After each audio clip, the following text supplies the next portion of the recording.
I don't care if you're the division manager's favorite or whatever, I don't need anyone who didn't graduate from college.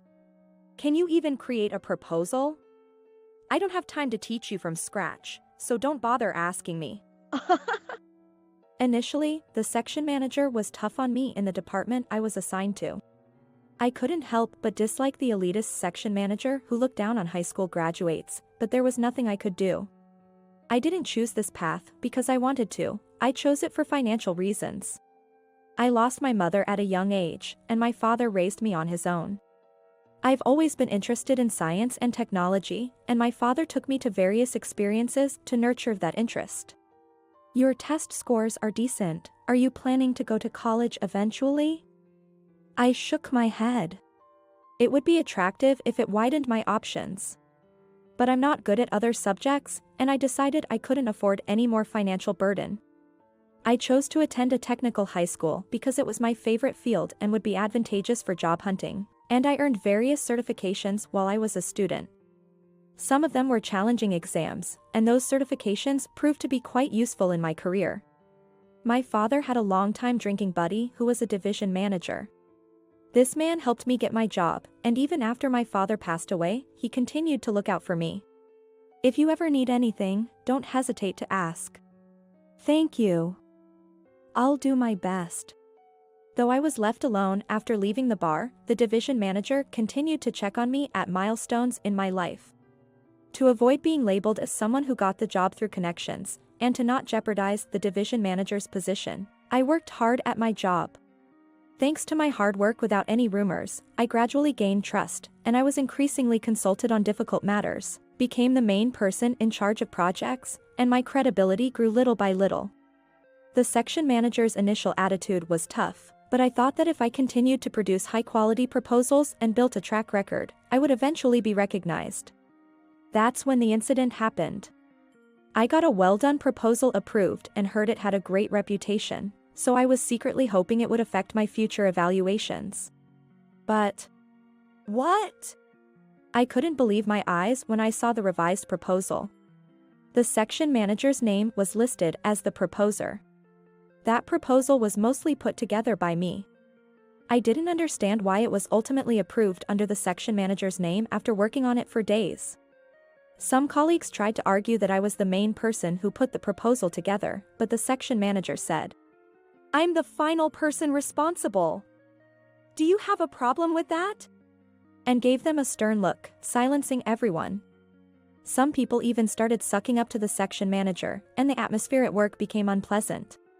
I wanted to tell the division manager about this issue, but he was busy with business trips, and I never got the chance to bring it up before the issue was resolved. However, from that point on, the section manager's harassment escalated day by day. For one document, the section manager didn't stamp his approval until the last minute and then demanded corrections just before the deadline. I had to deal with the impossible corrections, and in the end, the deadline passed. He would also deliberately give vague instructions on important tasks to slow down the work, and use gray area tactics that made it difficult for me to complain. One time, I was reprimanded severely because I was late with some work that had to be handed over to another company with which we had a partnership. The section chief made a passionate speech about my inadequacies to his superiors, and as a result, I was sent to a branch office in a very remote area. I confronted my section manager, telling him that this was the most unreasonable treatment I've ever received, but when it was just the two of us, he clearly said, "I don't need low-educated people like you in my team." Until my transfer, I couldn't bring myself to spend break time with my coworkers, so I would buy canned coffee and sit behind the building where there were fewer people. During my usual break time, while sitting and playing with my phone, a figure appeared. I looked up to see who was coming to this spot, and it was the temp worker, Emily. I had only ever spoken to Emily about work-related matters, but she was a young woman in her 20s with a modest demeanor. Upon closer inspection, it appeared that Emily had been crying and made an awkward face when she saw me.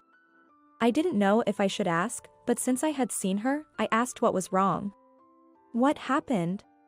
"Well, the section manager said some harsh things to me. I'm at my limit."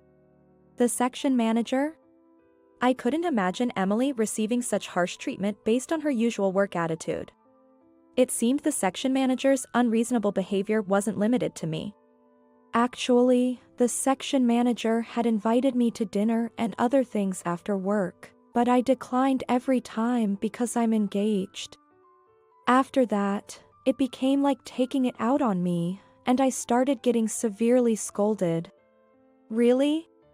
He gave me work with impossible deadlines, and even after I worked overtime desperately to finish, he would find minor issues and loudly scold me in front of everyone. He would say things that even denied my character, like "You're useless." It turned out that the section manager had been harassing Emily in the same way he had been doing to me. Isn't that power harassment? You should report it to someone higher up. The group leader is friends with the section manager, so they won't help me. It seemed the section manager was good at surrounding himself with like-minded people. The surrounding environment must not have been helpful either. I felt sympathy for Emily, as our situations seemed similar. Well, I'm planning on quitting after getting married, so I guess I just have to accept it. Congratulations! Since you're quitting anyway, you should just report him one last time. If you record his verbal abuse, it'll be evidence. But I'm not good with technology, and I don't really understand it. The person who takes your place might suffer the same way you did. Hearing that, Emily seemed to think it over for a moment and decided to collect evidence after all. A few days later, I listened to the recorded audio and found numerous instances of unreasonable verbal abuse beyond my imagination. I copied the recordings onto several discs and gave them to her. You can submit these as evidence, or use them however you like. Emily thanked me repeatedly and left. I hoped it would be helpful, but knowing the section manager, he might find a way to cover it up. I felt powerless because I couldn't give a solid testimony due to the way I was set up. One day, on my way home, I saw a woman crouching down while I was driving. I wonder what's wrong. Is she okay? I couldn't shake my concern, so I pulled over and approached her. Excuse me, are you all right? I'm fine. Thank you. The woman's face was pale, and she didn't seem able to walk. She has a certain disease that causes her to develop this condition irregularly. I'm feeling palpitations, and when it gets like this, I can't even take the train or bus. That's tough. Is someone from your family coming to pick you up? She seemed to be struggling with her female coworkers at work and was mentally unwell. Despite her young age, I thought she was going through a lot, so I decided to sit with her on the bench and wait for her ride. A few minutes later, her father arrived in a very expensive-looking car. Seeing his face, I was surprised. He was the CEO of our company. I told you not to push yourself. You're even bothering other people. I'm really sorry for my daughter. I'm sorry. It's fine, I'm all right. Please don't worry about it. Thank you for accompanying her. The CEO seemed to be an overly protective father, worried about his daughter. At events like the entrance ceremony, he didn't seem to recognize my face. No problem, I can go home with peace of mind now. You should take it easy and recover as well. Let's both do our best. As I tried to return to my car, the father offered his gratitude several times, but I declined and we parted with a light greeting. One day, while working at the office, a group of people in suits arrived. I remembered my supervisor mentioning something about an inspection during the morning meeting, so I continued working while glancing at my bowing team leader. Huh, why are you here? I looked up at the surprised voice and saw a familiar face. The father of the woman I had helped before. Yes, I was face to face with the wide-eyed CEO. Oh, I was just transferred here recently. Even so, if you were in our group, you should have told me at that time. In fact, I had noticed at that time, but I didn't feel like mentioning it since I had no connection with the CEO and was devastated by my demotion. Recently transferred. Are you the person the director has been talking about? The CEO checked with his suited aide in a whisper, and they seemed to be nodding to each other. I understand. Thank you for your help back then. I'll contact you again later, so please wait. No, thank you. A while later, I was transferred again. This time, it was to a department with stronger decision-making power in planning and development, a promotion compared to my initial position. To be honest, I hadn't achieved any significant results in my current department, and there wasn't much I could personally show from my work, so it was quite mysterious. Why this transfer? Could it be the CEO's arrangement? But is it really that easy? When I inquired with my superiors, the director came to explain later on. You must have been surprised. I'm sorry we couldn't talk about it beforehand. It's been a while. But is it really okay for me to be transferred to that department? It's fine. The unnatural move before was more like harassment. You were targeted by that section manager, right? Yes, but why? The project that the section manager had claimed as his own achievement was mostly my work. It was a specialized field, and there seemed to be some things the section manager didn't understand, so when he was pointed out, he became flustered.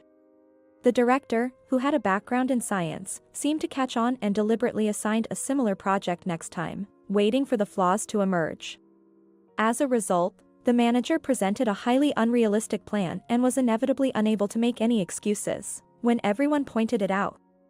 In the end, the manager seemed to leave the workplace in a sort of demotion-like manner. On top of that, he was reported for both power harassment and sexual harassment, so that was part of his punishment. I instantly knew it was Emily. Apparently, she had reported it to higher-ups before quitting.